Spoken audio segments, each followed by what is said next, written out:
ಗುರುಜಿ, ಈಗ ಶುಕವಾಕ್ಯವನ್ನ ನುಡಿಯೋ ಸಮಯ ಆಗಿದೆ. ನೀವು ಶುಕ್ರವಾರ ನಮ್ಮೆಲ್ಲರಿಗೂ ತಿಳಿಸ್ಕೊಡ್ತಿದ್ರಿ ನಮ್ಮ ನಕ್ಷತ್ರಕ್ಕೆ ಅನುಗುಣವಾಗಿ ಯಾವ ದೇವರಿಗೆ ಯಾವ ಅಭಿಷೇಕವನ್ನ ಮಾಡಿಸ್ಬೇಕು, ಯಾವ ದೋಷ ಪರಿಹಾರ ಆಗತ್ತೆ ಅಂತ ತಿಳಿಸ್ಕೊಡ್ತಿದ್ರಿ. ಮೃಗಶಿರವರೆಗೂ ಆಗಿತ್ತು, ಇವತ್ತು ಆರಿದ್ರ ಅಲ್ವೇ ಗುರುಜಿ? ಖಂಡಿತ.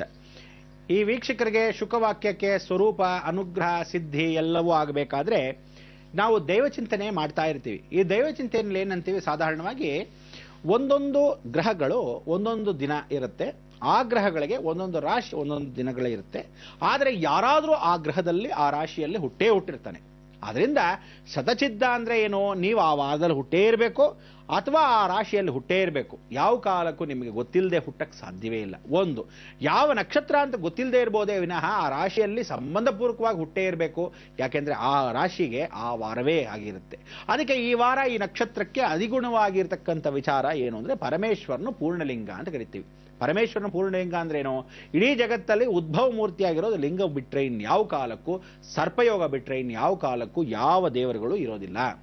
ಏನು ಉದ್ಭವ ಮೂರ್ತಿಯಪ್ಪ ಬಹಳ ದೊಡ್ಡದಾಗಿ ಅಂತ ಹೇಳಿದ್ರೆ ಅದೇಂಗ್ ತಗಾರ ಬಂದ್ಬಿಡಕ್ಕೇನು ಬೊಂಬೆನೆ ಅಥವಾ ಯಾವ ಕಾಲಕ್ಕೆ ವಿರಾಟ್ ರೂಪವೇ?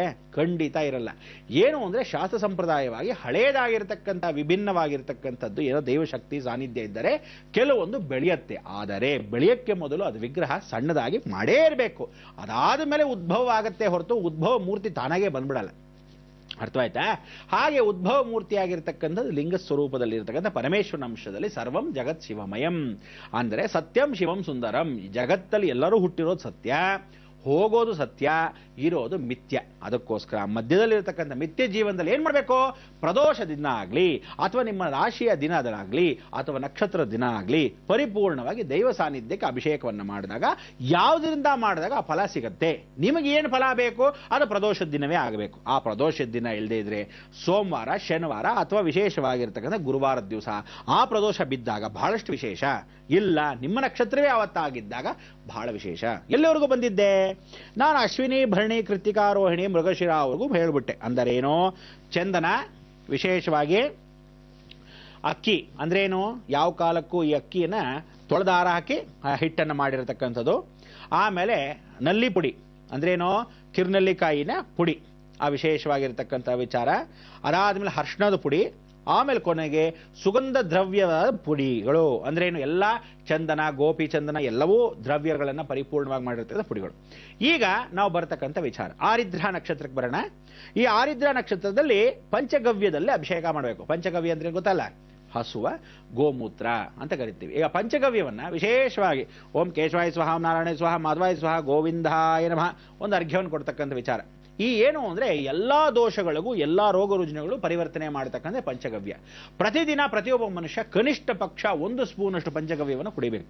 ಆದ್ರಿಂದ ಮುರಾಜಿ ದೇಸಾಯಿ ಅಂತಿದ್ದವರು ತಾವು ತಮ್ಮ ಗವ್ಯವನ್ನೇ ಕುಡಿತಾ ಇದ್ರು ಅಲ್ವೇ, ಆದರೆ ಜೀವಂತವಾಗಿರ್ಲಿಲ್ವೇ? ಎಷ್ಟೋ ಪರಿಪೂರ್ಣ ಅಂತಕ್ಕಂಥ ವಿಚಾರವಾಗಿ 102 ವರ್ಷಗಳ ಕಾಲ ಅಂಥ ಒಂದು ವಿಶೇಷವಾಗಿರ್ತಕ್ಕಂಥ ಸಾನ್ನಿಧ್ಯ. ಅಂದ್ರೆ ನಮ್ಮ ಗವ್ಯದಲ್ಲೇ ಇಷ್ಟೊಂದು ವಿಶೇಷವಾಗಿದ್ದಾರೆ, ಪಂಚಗವ್ಯದಲ್ಲೇ ಎಷ್ಟು ಶ್ರೇಷ್ಠತೆ ಇರುತ್ತೆ. ಆ ಭಗವಂತನ ಅಭಿಷೇಕ ಮಾಡಿ ಕುಡಿದ್ರೆ ಇನ್ನಷ್ಟು ಶ್ರೇಷ್ಠತೆ. ಅದಕ್ಕೆ ಹೇಳೋದು, ಗೋಮೂತ್ರಕ್ಕಿಂತ ಇನ್ಯಾವ ಔಷಧಿನೋ ಜಗತ್ತಲ್ಲಿ ಇಲ್ಲ, ಎಲ್ಲವೂ ಅದರಲ್ಲೇ ಅಡಕಿದೆ.